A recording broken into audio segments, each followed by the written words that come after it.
9 International Historical Unsolved Mysteries. Murders happen every day. It's hard to tell exactly what characteristics turn certain crimes into media sensations while others quickly fade into obscurity, but a murder mystery is always guaranteed to captivate an audience. Whether through careful planning, sheer luck, corruption, or police incompetence, these killers all manage to get away with their crimes. 1. Chrissys Australia. At about 5 p.m. on Saturday, 26th of February, sometime erroneously reported as February 20th, 1921, pretty 13-year-old Chrissys set out from her mother's house, among farmlands surrounded by lush forest, about 3 miles from North Muഝdeām, Tasmania, to run some errands in the village.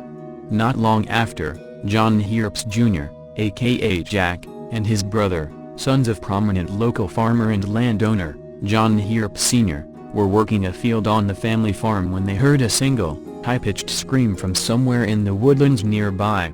They did not go to investigate.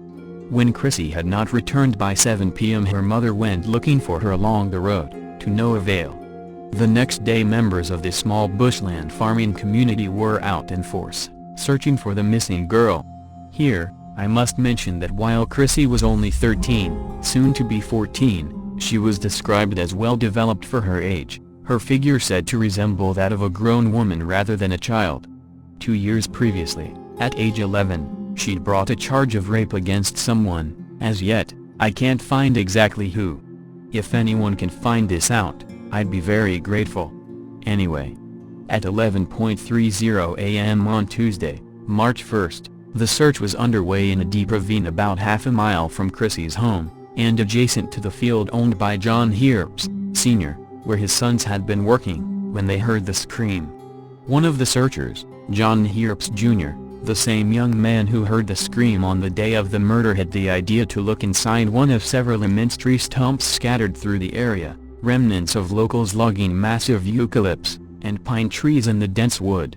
This apparently prompted another searcher to climb a different stump, which also proved fruitless, but in doing so he spotted another, not far away, and decided to look in that. The charred stump was 33 feet around and over 9 feet high, and had a 16-inch wide hollow through the middle. This time, the search came to an end. Chrissys' body had somehow been stuffed headfirst down this narrow hole. At the bottom of the hole, under Chrissys' body, was the basket she'd been carrying and her handkerchief, a bottle that had been in the basket, a cap, and Chrissys' underclothing. The small amount of money her mother had given her was missing. Twisted tightly around her throat was a piece of hay baling wire, about a foot in length. She also had a portion of the dress she'd been wearing that day, with a brooch attached, stuffed down her throat, and this believed to have caused her death by suffocation. Though the newspapers of the time were coy about reporting such things, court records indicate that Chrissy had been sexually violated, and sperm was found in her vagina. It was obvious to the coroner that Chrissy had fought for her life, with evidence of a terrific struggle both on her body and in an area about 12 yards from the stump, where it was believed the attack on her had occurred, and where was also found a quantity of blood-stained short, pubic, hair the same color as Chrissy's, some safety pins, pieces of bloody cotton fabric used as a sanitary pad, probably pinned her underwear with the safety pins, and another piece of wire. Also found was a blood-stained stick. A nearby gate that led to a field owned by the Hinder family proved to be the source of the wire around Chrissy's throat, as portions of wire from the gate had been recently cut. Suspicion soon fell on local farm worker, 36-year-old George William King, married with several children, who'd taken part in the search for Chrissy, in a different party to that which found her body, but was present when she was removed from the stump. King had several scratches on his hands, one deep and quite recent, which was festering. He claimed he scratched the hand during the search. King was well known to Chrissy's mother. Apparently he'd spent time at the house, on several occasions staying late into the night. Locals came forward to tell police that Chrissy had been afraid of King, and had taken to hiding from the man more recently, running into the bush alongside the road whenever she saw him coming. King said he had no idea why she would have done such a thing. Police grew even more suspicious when King changed his story on several details of his alibi. At the inquest into Chrissy's death, The jury found that Chrissy Van was willfully murdered at North Mawton by some person or persons unknown, but we are of the opinion that the weight, if evidence is sufficiently strong against the accused, George William King, to warrant his committal for trial. The trial began on 14 August that year and concluded on the 20th, with the jury finding King not guilty. The lead detective in the case was fired for incompetence shortly after. He'd apparently failed to interview several other good suspects, focusing the investigation entirely on King. The coroner's reputation also lay in ruins. Over the 6 months between King's arrest and trial, he'd proven to be completely useless at his job, having failed to collect and preserve key pieces of evidence, as well as changing his findings so many times that his testimony at trial was all but useless. To this day, Chrissy's murder remains unsolved. 2. Hinder Case murders, Germany. It was during the cold spring of 1922 that German farmer Andreas Gruber and his family were brutally bludgeoned and hacked to death with a rusty farm tool. But despite nearly a century of investigations employing everything from clairvoyance to modern forensic techniques, the killer is still not known. Days prior to the grim proceedings of March 31, 1922, Andreas Gruber, who lived on the remote farmstead known today as Hinder Case, began noticing some strange things. As related to friends, but not police, Gruber had found footprints leading out of the forest behind his house, yet none leading back. In addition, he believed that he had been hearing footfalls in the attic, and had also found a newspaper that seemed to come from nowhere. His house keys even went missing. Despite all of these horror movie cliches, Gruber reported nothing to the police. Perhaps unsurprisingly, it was just days later that he and his entire family was brutally butchered. Gruber lived with his wife, their daughter who had lost her husband in World War I, and her 2 children, one of whom was believed to have been fathered by Gruber himself.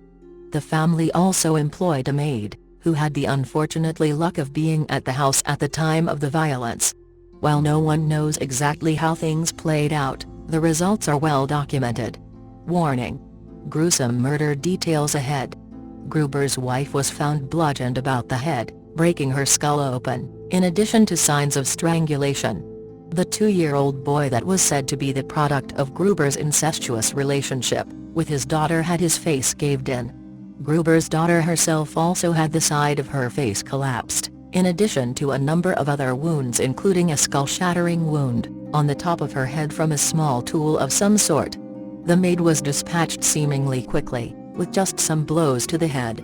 Gruber himself was said to have had his face shredded and collapsed, leaving jagged bone protruding from the wound.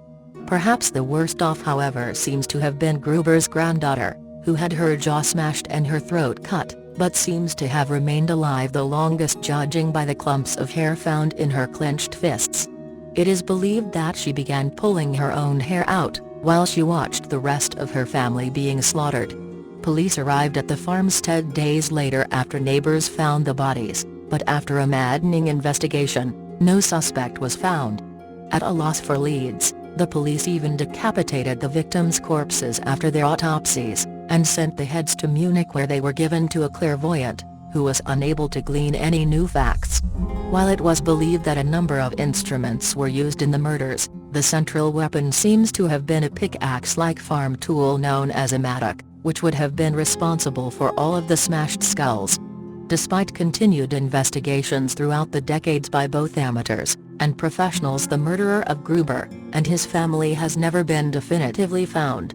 Even after an investigation in 2007, using modern technology and techniques, the case remains unsolved. While the victims are buried in a cemetery, their bodies anyway, the heads were lost during World War II, away from the farmstead. A monument near where their farmhouse stood still remembers the killings, just not the killer. 3. Janet Smith – Canada. Smith, Janet Kennedy, servant, diarist, and alleged murder victim, b. June 25, 1902 in Perth, Scotland, daughter of Arthur Mitchell Tuhner Smith and Johanna Benzies, d. Unmarried July 26, 1924 in Point Grey, Vancouver. Janet Smith is best remembered for her suspicious death, and the firestorm of controversy that surrounded it. She was born into a family of modest means in Perth, where her father was a railway fireman. Despite the title later given to her by the press, the Scottish Nightingale, her ancestry was mixed. Her father was of Irish, English, and Scottish descent. Her mother was Norwegian. After the family moved to the working-class district of Lambeth, London, when Janet was 11, she finished school and obtained a certificate to be a nursemaid. In January 1923, Doreen and Frederick Lefevre Baker, a Vancouver couple who lived in Kensington, hired her to care for their newborn baby. When F.L. Baker's importing business took the family to Paris, she went with them. In October they returned to Vancouver, and Janet Smith, enticed by a monthly salary of $30, and the promise of a return ticket, accompanied them. They moved into a house in the city's fashionable West End, a location that gave Smith access to nearby Stanley Park, where she often took the baby for strolls. She apparently found it easy to meet members of Vancouver's bachelor community during such excursions, and soon developed relationships that ranged from flirtatious to serious.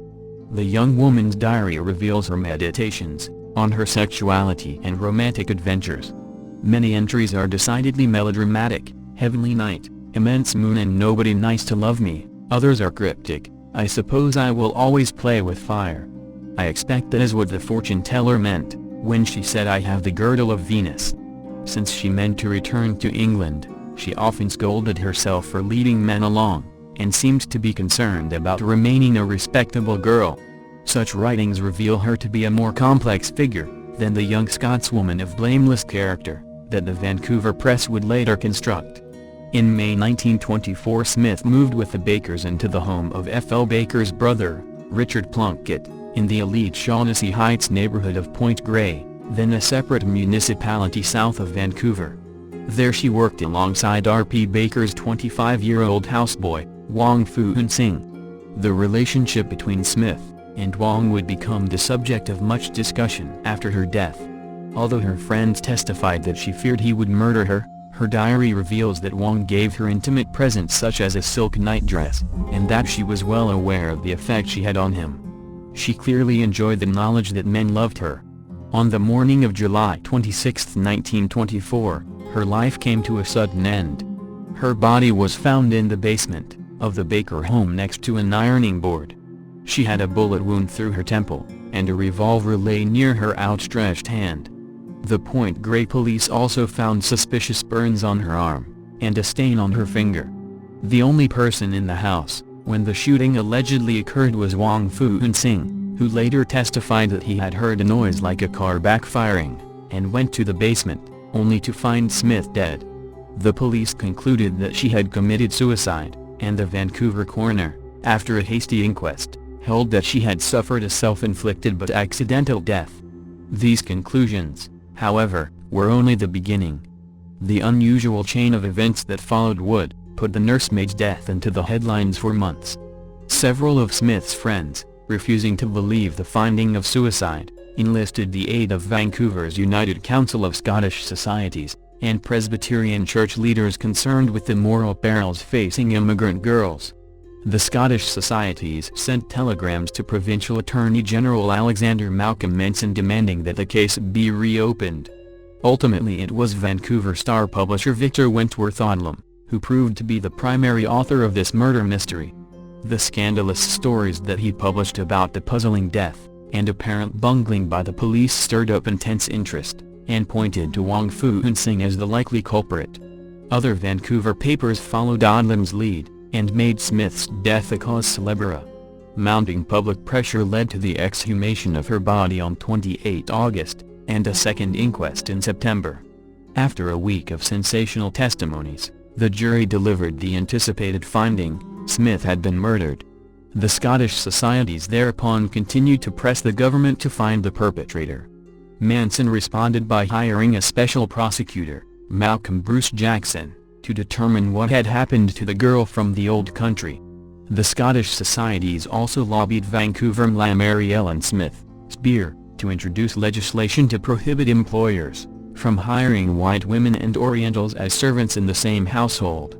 In November, Smith introduced the so-called Janet Smith Bill. In fact, an amendment to the Women's and Girls Protection Act of 1923, but the bill died after Manson concluded that it would likely be found ultra vires. The case largely disappeared from the newspapers, until a shocking event occurred in Shaughnessy Heights. On March 20, 1925, a group of men dressed in Ku Klux Klan robes arrived at R.P. Baker's residence and abducted Wong Fu Sing. These men, later identified as operatives hired by the Scottish societies, and some off-duty constables, took Wong to a house where, for 6 weeks, they tortured him to confess or provide enough information to explain Smith's death. It was later revealed that Manson became aware of Wong's location, but did nothing in the hope that the mystery would be solved. His inaction all but ended his promising political career. On 1 May the kidnappers released Wong, but the Point Grey police promptly arrested him for the murder of Janet Smith. He was defended at trial by John Harold Sinclair, a prominent lawyer who had been retained by the Chinese Benevolent Association. In October the case was thrown out for lack of evidence, and Wong later returned to China.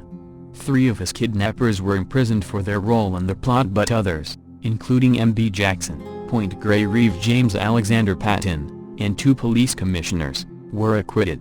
By the time of Wong's kidnapping and arrest, other explanations had emerged. The most popular theory was that Smith had been raped and murdered at a wild party held at the Baker house by Playboy bachelors, who then bribed the police and the coroners. More recently, writer Edward Starkins has made the case that F.L. Baker was a drug smuggler, and that his activities played a substantial part in the young woman's demise. The death of Janet Smith, whether by suicide or murder, remains significant because of the public debate that surrounded it. Popular narratives of the incident speak volumes about the concepts of race, class, gender, and law and order dominant in the British Columbia of the 1920s.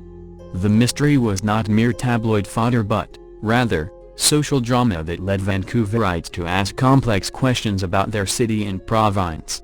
Janet Smith is buried in Mountain View Cemetery, in Vancouver beneath a headstone purchased by the United Council of Scottish Societies. 4. Jocelyn Hay - Kenya. There is nothing like the cocktail of money, aristocracy, sexual intrigue and unsolved murder to keep a story fizzing in the public imagination long after it should have expired, from lack of oxygen. How else to account for the pull of Kenya's Happy Valley set, the vividly decadent colonials whose amorality was almost a condition of residence? Even so, it is bizarre that nearly 70 years after Jocelyn Hay, Earl of Errol, was shot dead at the wheel of his Buick at a crossroads in the middle of the night, we're still interested in who killed him. Filmmakers, biographers, amateur sleuths, they just can't leave it alone. Convention has it that the killer was Sir Henry Jock Delves Broughton, in a fit of jealousy over Errol's affair with his young wife, Diana. He was acquitted of the murder in 1941, but later committed suicide, which was considered tantamount to an admission of guilt.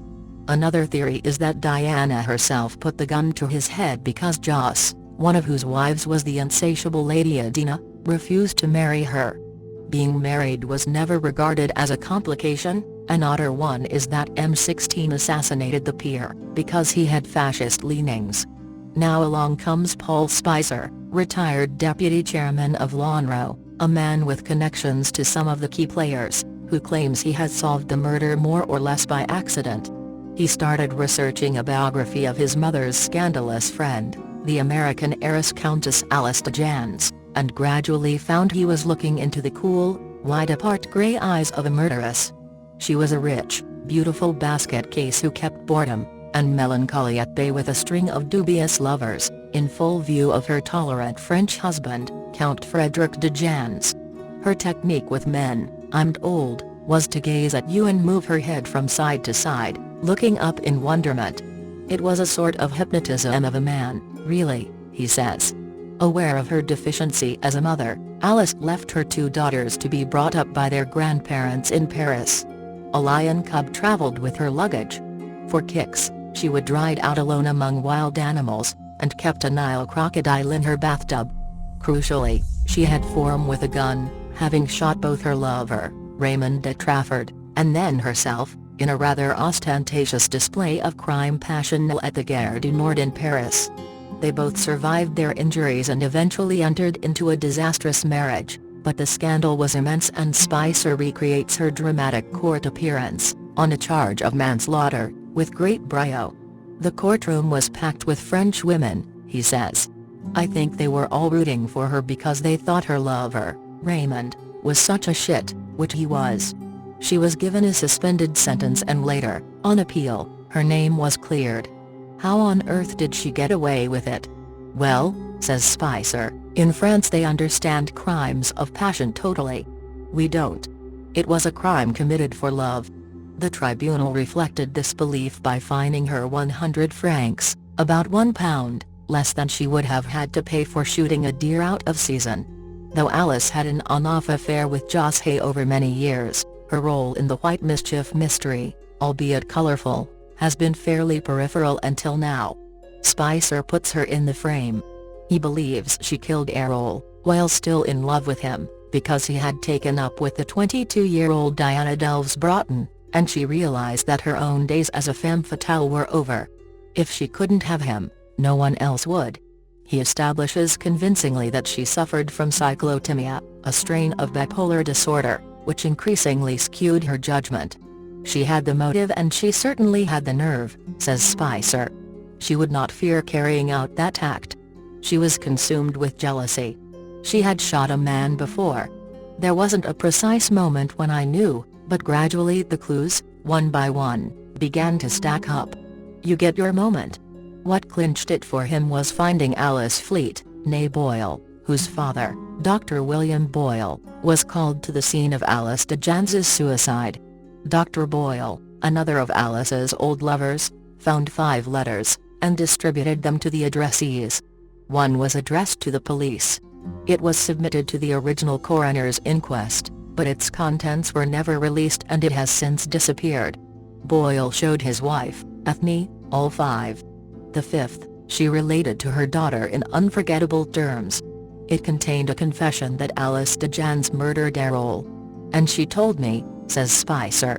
Through Mrs. Fleet, Spicer tracked down Alice Dejans's former housekeeper, a white-haired old lady by then living in Norfolk. Noelita Evans readily agreed that Alice, with her belief in the occult and in the other side, could have killed Errol, intending to kill herself, too, so they could be united in the afterlife. However, it was several months later that Mrs. Eaton Evans, then Case, found Alice, barely alive, in a bedroom filled with flowers, her chest heavily bandaged. Spicer reconstructs the scene with forensic dedication. After putting on her best nightgown and swallowing a huge dose of Nembutal, he says, she lay down and shot herself in the heart. Her housekeeper told me she had put a large bandage round her bosom. I think she was conscious of the fact that blood would be going everywhere and she wanted to stem it, not make a nasty mess. Why then, asks Spicer, did Alice not kill herself at the same time as she shot Joss? The answer lay with yet another lover. On the night she purportedly flagged down Errol in his Buick, put a bullet through his head and returned home, a rather sweet man called Dickie Pembroke was fast asleep in her bed. Pembroke was Alice's alibi on the night of the fatal ambush. Much too loyal to let her down in court, he testified that Alice was indeed with him. No one seems to have doubted it. But then Alice had an astounding track record in influencing lawyers. She was very fond of Dickie. And he was madly in love with her. James Fox, who first laid bare the reckless hedonism of the Happy Valley set in his 1982 book White Mischief, praises Spicer for bringing an extraordinary character out of the shadows, but prefers to stick with the theory that Delves Broughton shot Lord Errol. Paul Spicer, 82, who grew up with stories about Alice, and as a boy met the hapless Raymond de Trafford, makes a fascinating psychological case for the prosecution. He thinks there was a serious failure of imagination in arraigning Jock Delves Broughton. The prosecutor had a conventional outlook on life: you steal my wife, I'll get you for it. It was not so simple. Jock was a man accustomed to losing. When he realized he had lost Diana, he wrote her off. He had backed the wrong horse and he lost. There was no question of murder in his mind. By way of illustration, he tells a delicious story of how Jock saw his friend Errol holding a towel out for the naked Diana, as she emerged from a swimming pool. "Joss," he shouted from the window. "It's my turn to dry Diana today." They had that sort of camaraderie. For someone with a new theory to air, Spicer is unusually insouciant about whether he is believed or not. He has talked to people who knew Alice, including one daughter and two lovers, studied her illness, and investigated her life in 4 countries with the dogged persistence of a private detective. What would his mother, Margaret, have thought of his verdict on her friend? She would probably be horrified. 5. cÄiimes Lakshmi India. 2 old murder cases have not faded from Madras collective memory. One involved cÄiimes Lakshmi, a brazen practitioner of scurrilous journalism, and the other, a Levander, a small-time businessman, and reportedly a womanizer of Casanova proportions. These cases, which attracted intense media attention and public curiosity in the 40s and 50s, continue to be hot topics for nostalgia-driven soirees and newspaper columns. Even bloggers have revisited them, raking up the sordid details that made them sensational in their times. Sleaze played a big part in sustaining interest in both the cases, which were however dissimilar on other counts. The Lakshmi stabbing case, as it was known, rode on the popularity of the people involved, directly and indirectly. Lakshmi, who ran magazines of spurious journalistic value, first Cinema Tuthu and then Hindu Nezhan, ferreted out information about the private lives of renowned citizens, including film stars and business persons, and traded on it. He grew rich off their fear that these stories would make it to the press. In the process, he made implacable enemies. He found this out on November 8 in 1944, when a group of unidentified men stabbed him. The case still remains unsolved. But in the days following the murder, investigators made headline-grabbing arrests, including those of M.K. Thyagaraja Bhagavath, a superstar of those times, and legendary comedian N.S. Krishnan. They were convicted and languished in prison for 3 years, before a retrial found them innocent. In contrast, the Levander murder case had no big names but generated as much interest with its details scandalizing Madras. P.P. Menon and his wife Devaki were found guilty of the murder of a Levander, who was the woman's former lover. A Levander had been pestering Devaki to renew their relationship. On a Levander, film historian and writer Brander Guy says, "Whenever I went to YMCA Esplanade to play table tennis, I would see him there. He would walk in, wearing a dhoti, and with a girl in tow. He sold plastic goods from a portion at Gem & Company. He was not interested in business, only in women. He also sold saris on installments, just to connect with them." On August 28, 1952, Menon murdered a Levander with Devaki's help, and tried to cover their tracks by burying the severed head at Royapuram beach, and then cramming the headless trunk into a box and leaving it on the Indo-Ceylon Express. C.B. Gopalakrishna, who specialized in forensic medicine, helped crack the case. But the couple got away with a light sentence. The trial generated tremendous interest among the public. People flocked to the hearings. They lapped up booklets that provided lurid details about the case, including a sketch of a severed head. In 1995, Doordarshan telecast a serial Levander cÄiimes, based on a work by Brander Guy. 6. Lynch Green murder, England. Lynch Green Station should have been the perfect spot for a quick robbery. Very isolated, midway between Newcastle and Consett on the Northeastern Railway's Derwent Valley branch in County Durham. There was not much there, the station master's house and, about 400 yards away behind the down platform, 4 railway houses occupied by killeÄs. The station itself had 2 platforms, a mere shelter on the downside, small but more substantial buildings on the up. It was situated 3 miles from Burnop Field, 2 miles from Rowlands Gill, and a mile from the tiny hamlet of Linsford. The insignificant station was surrounded by trees and shrubs and was well hidden from sight and sound. The station master, Joseph Wilson, was a man of regular habits. Aged 60, quiet and respectable, he was a lifelong Methodist, a man in the words of the preacher at his funeral, who wore the white flower of a blameless life. Why he met his death on the night of Saturday 7th of October 1911, remains a mystery to this day, as does the identity of his assailant. Theories abounded. But no satisfactory explanation was ever forthcoming despite one of the most intensive murder investigations ever carried out in the northeast of England. The night in question was very dark, moonless and cloudy.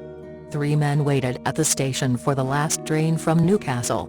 Joseph Wilson, the station master, Fred White, booking clerk, and the porter, John Routledge. There were no passengers, but that was not unusual.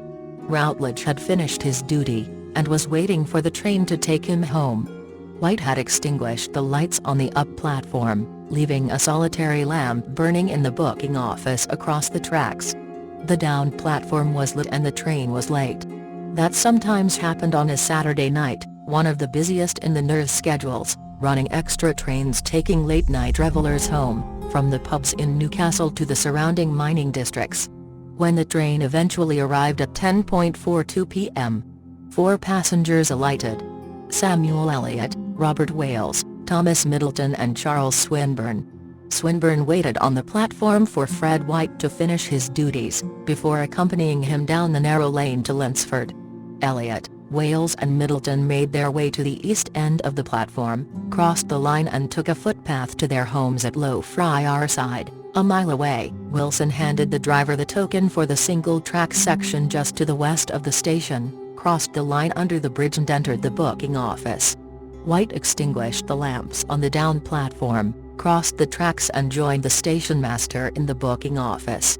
Wilson wished White good night, left the office by the back door, and made his way the 50 yards to his house. White was in the process of locking the booking office, when he heard a loud shot. Accompanied by his friend Swinburne, he ran out of the office, towards the direction of the shot. Because of the pitch-black night, they could barely see to run, but they hurried towards the house, where they saw a light burning in the stairhead window. Bertha Wilson, the station master's daughter, emerged from the gloom shouting, "Fred, they have shot at my father." White and Swinburne were by this time petrified by fear, but help was at hand. Middleton, Wales and Elliott had stopped a little distance down the path to Low Friarside to obey a call of nature. They, too, had heard the shot and had quickly returned to the station. Middleton stumbled across the body of Joseph Wilson just inside the gate leading from the rear of the station to the house. He and Elliott carried the still-breathing body into the house, and laid him on a sofa. Middleton was well experienced at handling bodies, as well as being traffic manager at Low Friarside Colliery. He was a trained and skilled ambulanceman. He knew what to do in an emergency. But all his years of experience had not prepared him for the sight of sheer horror that he encountered in the light of the kitchen that night. The body was covered in blood, still alive, but only just. Middleton loosened Wilson's tie, gave him a sip of brandy and said, "Mr. Wilson, speak, say who did it." However, according to the accounts of the time, Wilson gurgled and expired. In a panic, White ran to the booking office, and made 2 telephone calls, one to the police station at Atkinson, and another to Dr. Boland at Burnopfield. Within the hour, Superintendent Dryden arrived from Atkinson, and the doctor from Burnopfield. The next morning, Sunday, saw feverish activity. Chief Constable Morant of the Durham Constabulary arrived to take charge of the investigation. Passengers on the Derwent Valley branch trains strained their necks to catch a glimpse of the scene, and dozens of local residents peered over the bridge, at the west end of the station. While Dr. Boland conducted his post-mortem, the police investigation began. The doctor concluded that Mr. Wilson had been killed by a single bullet, from a large-caliber revolver. The police search discovered the bullet, 15 yards from the body, a small bag containing sand, footprints in the garden and a linen cloth shaped in the form of a gag. The motive appeared to be robbery. There could be no other, for Mr. Wilson did not have an enemy in the world. Anyway, everyone knew that he was a creature of habit. Every night, after the last train had gone, he would take the day's takings, from the booking office to his house in a leather pouch. Every night except this last night. For some reason, that night he had taken the money to his house, after the last up train had gone, an hour earlier. The inquest was opened on the Monday morning in the first-class waiting room. Coroner Graham of Atkinson heard evidence of identification from Thomas Shotton, Mr. Wilson's uncle, and from Dr. Boland. He then called Fred White, who gave an outline of the events leading up to the murder. Ironically, the room in which the inquest was held was decorated with certificates awarded to Mr. Wilson as winner of the Northeastern Railway's Best Kept Station Award for several years past. Mr. Graham adjourned the inquest until 8 November, to allow the police time to conclude their investigations. By now, over 200 police officers were involved, in the biggest murder hunt in the Northeast for many years, but to no avail. The local press became restless. Why was there no progress, no clues? The Durham County Advertiser was particularly scathing. Why were bloodhounds not employed? Surely they could have picked up something. Anyway, everybody knew that Lynch Green was in a mining district, populated by rough elements. Surely somebody local must have done it. On the Tuesday after the murder, the sun shone as crowds turned out for the funeral. They brought Joseph Wilson's body out of his house and laid the coffin on 2 chairs outside his front door, just a few yards from the scene of his murder. The Reverend J. Griffin Hodson from Hexham conducted the service, while the station masters of Rowlandsgill, Scotswood, Ebchester and Shotley Bridge acted as pallbearers. Hundreds of local people attended and followed the cortege the 3 miles to the cemetery at Leazes for the interment. The police hunt continued. They drained a well at the rear of the station buildings, scoured the countryside for miles around, questioned hundreds. Then suddenly, on the Wednesday, action. At 9:00 p.m., they made a positive move. Inspector Gargan from Consett, Detective Inspector Tate and Detective Sergeant Gibson, from Newcastle called at 138 Kirk Street, Byker, and Newcastle. They wanted to interview Samuel Atkinson, age 25, the relief porter at Lynch Green. Family members present said that he was not in. Could they call 10 minutes later? Not satisfied, the police officers forced their way into the house, climbed the stairs and found Atkinson asleep on a bed in the kitchen. The questioning that followed was to be of great significance at the subsequent trial. With their suspicions well and truly confirmed, the 3 officers arrested Atkinson, detained him overnight in the cells at the police station in Pilgrim Street, Newcastle, and conveyed him by car to Consett the next morning. Atkinson was placed on an identity parade in the yard of Consett Police Station in Parliament Street. He was clearly identified by 3 of the 4 witnesses called as having been seen hanging around the station long after he had claimed to have left work and gone home. The 4th witness was not sure, but felt that it could have been him. The same evening, Atkinson was accused of the willful murder of Joseph Wilson, before Magistrate Potts at Consett Police Court. His solicitor, Mr. Clark, closely questioned Superintendent Dryden about the circumstances of the arrest, and especially at what stage had Atkinson been cautioned.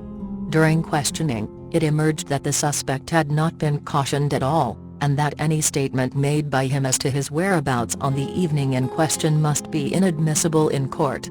Despite this, the magistrate remanded Atkinson in custody for a period of 7 days. A week later, Atkinson appeared again before Consett magistrates, when Mr. Clark returned to the question of the lack of caution at the arrest. Atkinson's statements to police at Newcastle and Consett could not be introduced as evidence, and without them the police had no definite reason to charge him with murder. However, a further remand was granted, this time to the Assize Court in Durham on 9 November. The day before Atkinson's appearance at Durham, the resumed inquest into Wilson's death was held at the Temperance Hall in Burnopfield. After hearing the evidence from the doctor who attended the scene of the crime, he concluded by saying, "It is a murder most foul, most horrible. But murder will out, and sooner or later, the halter will be placed around the neck of him who committed this dastardly act." He finished the hearing by hoping that such a satisfactory conclusion would be reached at the assizes in Durham on the morrow. The next day, Atkinson was brought into the dock of the court at Durham where, much to his astonishment, Chief Constable Morant appeared, saying that he was to offer no evidence against the accused, and requesting that Atkinson be discharged. Mr. Clark, for Atkinson, then requested a sum in compensation for his expenses in preparing a defense that was now to be unnecessary. He had no criticism of the police, they had performed their duties well, but his client had suffered great distress, and deserved compensation from the court. This plea was rejected and the case dismissed. That was to be the end of the case. The police quite deliberately stopped the investigation and, after a while, the rumors and gossip subsided. Joseph Wilson's brutal murder was forgotten, and the guilt or innocence of Samuel Atkinson was never satisfactorily resolved. The scene of the murder remains. Wilson's house is very much as he would have known it. The kḻiēms cottages across the way remain, but improved and extended under their new private ownership. But of the station, very little is left. The Derwent Walk passes through it, the platforms just visible to either side, but the buildings, the booking office, the waiting rooms are all gone. There are rumors locally of the ghost of a tall man with a lantern, suddenly struck down behind the station. But that is all. 7. Muál McCarthy-Ireland. Was a man executed for a murder by the Irish state actually innocent? In November 1940, the body of an unmarried mother of 7 was found in a field in Company Tipperary. The death suffered by Muál McCarthy was horrific. She had been shot twice in the face with a shotgun. The first blast hit her in the right side of the neck. She was dead by the time the second shot was fired. It blew away the left side of her face, from her chin to above her eye. The man who reported the discovery of Muál's body was her neighbor Harry Gleason. Within 5 months of him walking into the Garda station at New Inn, Company Tipperary, he would be hanged for the murder. But was Harry Gleason innocent? Almost 74 years after the murder, the Department of Justice has been asked to consider granting posthumous pardon in the case. The department received a submission last year from the Irish Innocence Project, based at Griffith College, with what the project calls new evidence, which it argues merits a pardon being granted to Harry Gleason. Much of the evidence in the case has been amassed by the Justice for Harry Gleason group, which has been campaigning in recent years, on behalf of the man hanged for Muál McCarthy's murder. That group then reached out to the Innocent Project. In previous decades there have been many debates and discussions about the Harry Gleason case, but never before has the Department of Justice agreed to examine the case. It was then Justice Minister Alan Shatter who last year asked the Attorney General, Mayor Whelan, to investigate the submission of the Irish Innocent Project. The Attorney General in turn asked a senior counsel Shane Murphy to examine the file and the submission and report back to her. That advice is still awaited. The evidence submitted in support of calls for a pardon has a number of different strands. Some strands are relatively straightforward. The Irish Innocent Project enlisted the services of an expert pathologist to estimate the time of Muál's death, and they say that estimate puts the time of death at an hour, when Harry Gleason had an alibi. There is also new evidence relating to people who heard gunshots at a particular time. These people did not give evidence at the original trial. There is also an extraordinary tale of what Muál McCarthy's daughter Mary said, when she herself was approaching death. Over 50 years after her mother's murder, Mary was in a hospital in Dublin, and one night was very upset, and said to a nurse caring for her the intriguing phrase, "I saw my own mother shot on the kitchen floor, and an innocent man died." As part of my report on this case I interviewed the nurse to whom Mary spoke. And Martin Walsh believes Mary wanted to send a message, and that message was that Harry Gleason was innocent. Discuss the Harry Gleason case with those campaigning on his behalf, and you will soon find yourself hearing about the firearms register. This, campaigners say, is a crucial piece of evidence that was in the possession of the prosecution, and which was withheld from the trial. The register in question recorded all purchases of ammunition in the area where the murder occurred. The register was not produced at the trial despite the judge asking for it. The register did surface in recent decades, and campaigners say it shows something that is a game changer. They say the register shows clear signs of having been tampered with. One thing that cannot be disputed is that the justice meted out to Harry Gleason was swift. Within 3 months of finding Muál's body, he was convicted by an all-male jury at the Central Criminal Court in Dublin. 2 months later he was hanged at 8 a.m. in the hanging house at Mountjoy Jail. A post-mortem was immediately held, and he was then buried in a grassy area at the back of the prison. The day before he was executed, Harry Gleason told his barrister Sean McBride that he had no hand, act or part in the murder. As part of my report, The custodian of Sean McBride's papers, Catriona Lawler, kindly allowed us to film correspondence between Sean McBride and Harry's solicitor John Timoney. Both men firmly believed in Harry Gleason's innocence, and both were profoundly affected by the execution of what they believed to be an innocent man. Harry Gleason's grandnephew Kevin told me how he and his family have been to visit the hanging house in Mountjoy. They met with prison historian Sean Reynolds, and later rose in the room where in April 1941, Harry had a hood placed over his head before an English executioner named Pierrepoint took his life. Last-ditch appeals for clemency to the then Fianna Fáil government of the day fell on deaf ears. Papers and a National Archive seen by Prime Time show how the judge in the case told the jury he agreed with their recommendation for mercy, but then privately told the Minister for Justice there was nothing to merit mercy in the case.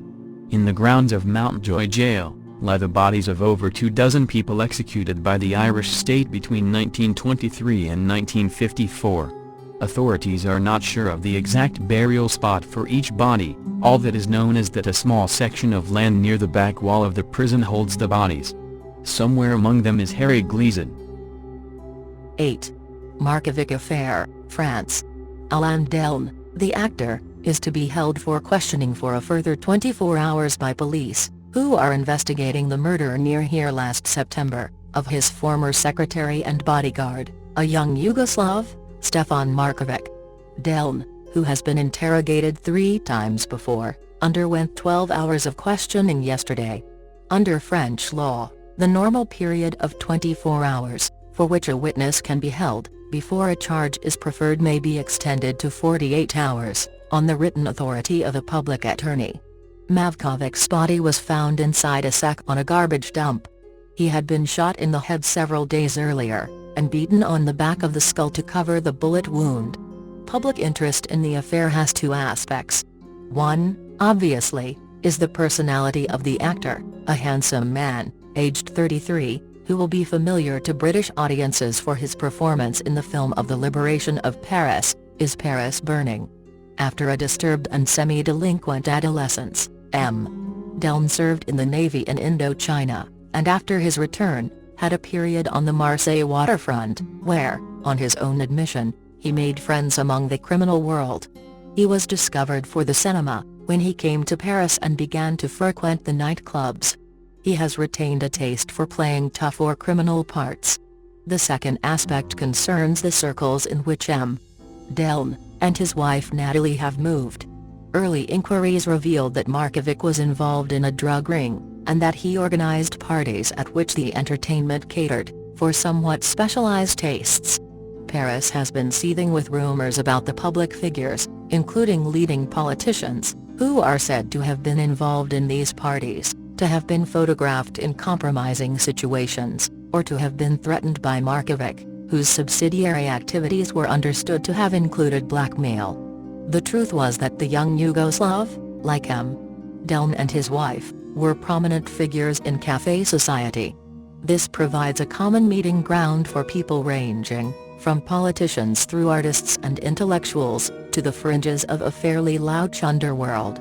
Also held for questioning are the actor's impresario, Georges Buim, his chauffeur, Marcel Gasparini, and a photographer who has been closely associated with him, Jean-Pierre Bonnat. 10 other people were also detained. The one man against whom a charge of being implicated in the crime has so far been preferred is undergoing questioning at Versailles by the examining magistrate, Patard. He is François Marcantoni, a Corsican café proprietor who is a self-styled reformed criminal. Marcantoni is a long-standing friend of Delon. The actor was filming in Street Tropez at the time of the murder in Paris, and was never charged. He was suspected because Markovic had sent a letter to his brother saying, "If I get killed, it's 100% the fault of Alain Delon," and his godfather François Marcantoni. Marcantoni was charged with accessory to murder, and released after 11 months as his guilt could not be established. 9. Bubble Schroeder – South Africa. Within days of her murder, everyone had heard of Bubble Schroeder. But why did her death attract such unprecedented public interest? For one thing, she was young and desirable. She was also what was euphemistically called a good-time girl. And, of course, she was dead. But was there something else? Something less tangible? Perhaps it was that, to many people, she typified the new, post-war age, a world of fast cars, fast living and easy virtue. Jacoba Bubbles Schroeder was born in Lichtenberg on June 8, 1931. She was educated at Benoni and Vereeniging. When she was 4 years old, her mother had to go out to work, and she was cared for by a cousin in Vereeniging, until she was 13. For the next 4 years she lived, with her mother in Johannesburg. Then, in March 1948, she returned to Vereeniging to work for a coal agency but, unbeknown to her relatives, she moved back to Johannesburg 2 months later. Soon after her return to the city, she moved into the apartment of a 52-year-old bookmaker named Philip Stein, whom she had met at a dance in Orange Grove. Although Stein liked having Bubbles around, he soon realized that his new guest could sometimes be a lot more trouble than he had bargained for. Bubbles was in the habit of throwing a tantrum when she couldn't get her own way. She was a young woman, a little loose in her morals, Stein said. But she was very sweet except when she was drunk. Then she became unmanageable. Matters finally came to a head early in June 1949. Bubbles had come home drunk once too often, and Stein asked her to leave. Shortly after this, she moved to Dorchester Mansions in Risick Street, where she shared an apartment with a girlfriend named Mrs. Griffin, who was a hostess. Although Bubbles never held down a regular job in all the time she was living in Johannesburg, she was never short of money. Nor was there a dearth of men willing to pay for the pleasure of her company. Bubbles was a glamour girl, Mrs. Griffin would say. She'd spend her day at the beauty parlor and her nights at nightclubs. And she could be most chaining. Until she had a few drinks in her, of course. Then she became obstinate and difficult. On Thursday, August 11, 1949, Morris Bilchik visited Dorchester Mansions.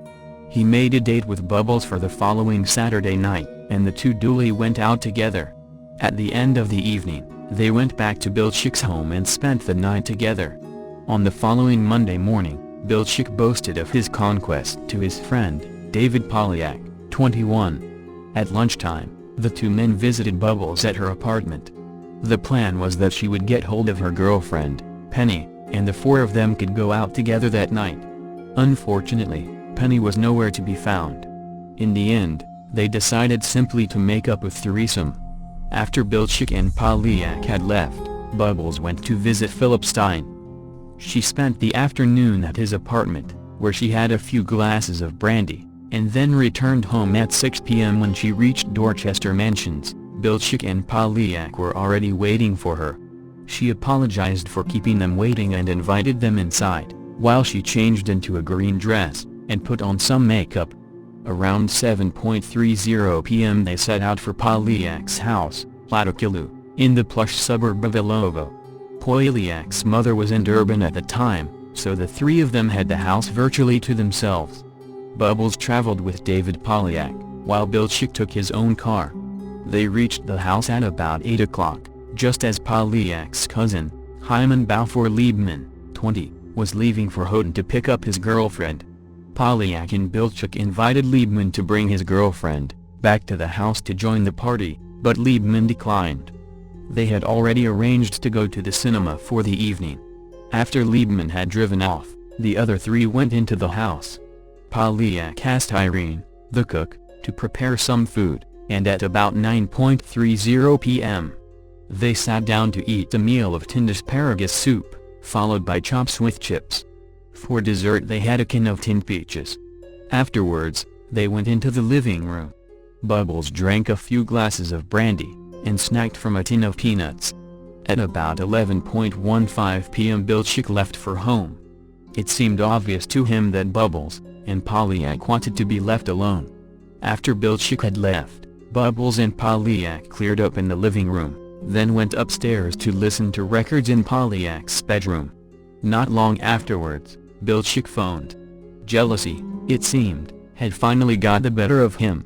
First he spoke to Bubbles, then he apologized to Polyak for disturbing them. After about 15 minutes, He rang off. Around midnight Hyman Leibman returned from his cinema date. Although he lived in the Brits district, he often stayed at Latikulu when Mrs. Polyak was away. Polyak met him in the hallway, and told him that Bubbles was in his room. The trouble was that she'd had too much to drink, and he wanted to get her home before she passed out. Leibman went upstairs to see for himself. It was clear to him, he later said, that Bubbles had been drinking, but she was far from drunk. She insisted on having another drink. Eventually, Leibman got her a glass of weak brandy. At about 12:30 a.m., Bubbles suddenly wanted to go home. Her mother was staying with her, she said, and expected her back by 1:00 a.m. Eventually, at about 1:30 a.m., the three of them walked out onto the driveway, where the cars were parked. Polyak wanted to take her home, but she got into Leibman's car and wouldn't get out. In the end, Leibman offered to drive her home and, with Bubbles complaining that she wanted to drive, they set out for Dorchester Mansions. 15 to 20 minutes later, Leibman pulled back into the driveway. This time, he was alone. "That girl's a lunatic," he told his friend. "She wanted to drive and when I wouldn't let her she made me stop and got out. I told her to be sensible but she wouldn't listen." Polyak was angry. "You mean you let her walk? Where did you let her out?" he asked. "At the Dunkeld bus terminus." "And did she say anything?" Lieberman nodded. "Yes," she said. "Which way to town?" "I told her to follow the bus wires along Oxford Road.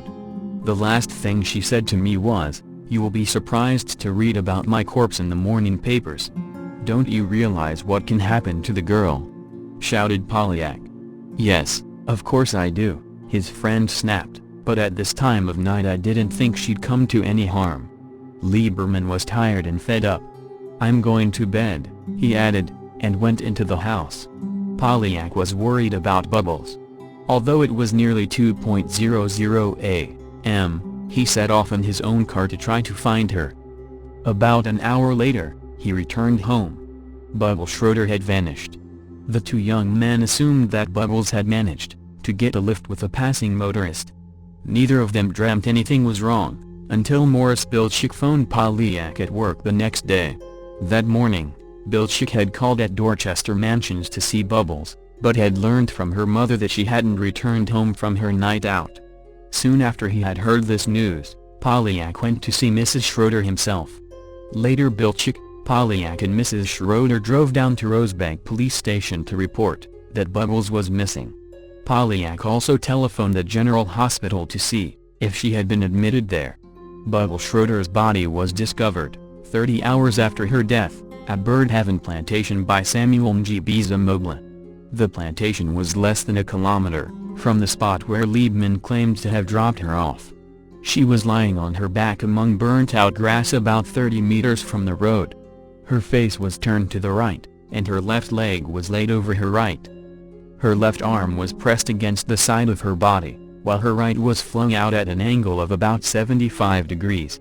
She was hatless, shoeless, and her coat was missing. Although there were scratch marks and some bruising on her neck, there were no footprints around the body, nor any signs of violent struggle. The first thing that struck Dr. J. Friedman, the Johannesburg district surgeon when he arrived on the scene of the crime, was the position of the body. From the way Bubbles was lying, it appeared that she had been placed carefully on the ground, which suggested that she had been murdered nearby and then carried, probably over the shoulder, into the plantation. This assumption was substantiated by the fact that, although both of the victims' shoes were missing, there was neither grass nor soil on the soles of her feet. She certainly had not walked to the spot where her body was discovered. The bodice of the green dress she wore was slightly ripped, and one button was missing. The lower right leg of her stocking was also snagged in a number of places. Her panties were torn on the right side, but her black petticoat and black brassiere were intact. The post-mortem revealed that she had not been sexually assaulted. In her mouth were some pieces of a hard, clay-like material. Although some of the bits lay deep in her throat, there were no particles in her lungs, proving that the clay had been forced into her mouth after death. Dr. Friedman examined the contents of Bubbles' stomach. The extent of digestion of the various food's particles, he found, was to entirely substantiate Polyak and Bilchik's subsequent account of events on the night of her death. A highly significant fact that emerged during the post-mortem was that Ms. Schroeder was suffering from a condition of the thymus gland, which would have caused her to fall unconscious very quickly, from only slight pressure around the neck. The bruising on her neck indicated that she had been strangled from behind, probably by a scarf or something similar, and had scratched herself in an effort to tear the ligature from her throat. Dr. Friedman concluded that cause of death was asphyxia and inhibition due to the pressure on her throat, and the impaction of a hard clay-like substance, similar to that in a heap of builder's lime a couple of meters away, in her hypopharynx. He estimated the time of death as around 2 o'clock on the morning of Tuesday, 16 August. The police launched a large-scale search in the area around Birdhaven Plantation, but without success. However, on 13 October, almost 2 months after the murder, Hyman Liebman and David Polyak were arrested in connection with the murder of Bubbles Schroeder. They appeared in court the following day, and were remanded in custody. Later, they were granted bail of £5,000 and £500 respectively. Their trial began a few days later at the Johannesburg Magistrates Court. The evidence, which the police presented to the court, was almost entirely circumstantial. The prosecution based its case upon the fact that Liebman and Polyak had been with Miss Schroeder late on the night of her death. There was no direct evidence to suggest that either of the two men were connected in any way to her murder, however, and eventually they were acquitted. So who did kill Bubbles Schroeder? The police contended that Liebman had strangled her in his car using a scarf. This was after he had driven her to Birdhaven Plantation, and attempted to have sex with her. When she fell unconscious, he had carried her body away from the road. But there was not a shred of evidence, apart from the fact that Liebman did give her a lift in his car, to support this claim.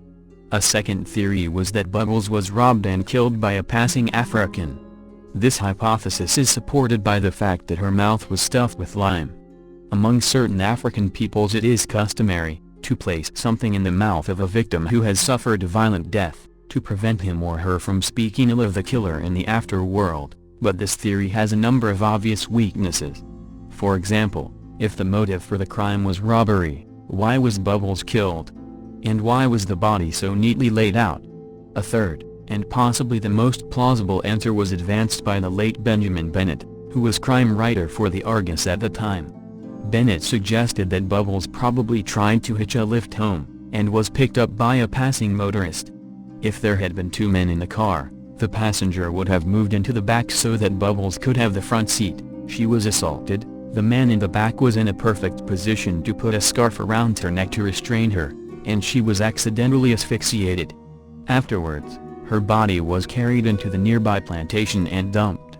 Lime was put into her mouth simply to confuse the police into thinking the crime had been perpetrated by an African. All this is mere conjecture, however, and we are still left with the question of who killed Bubbles Schroeder? It seems unlikely that the truth will ever be known.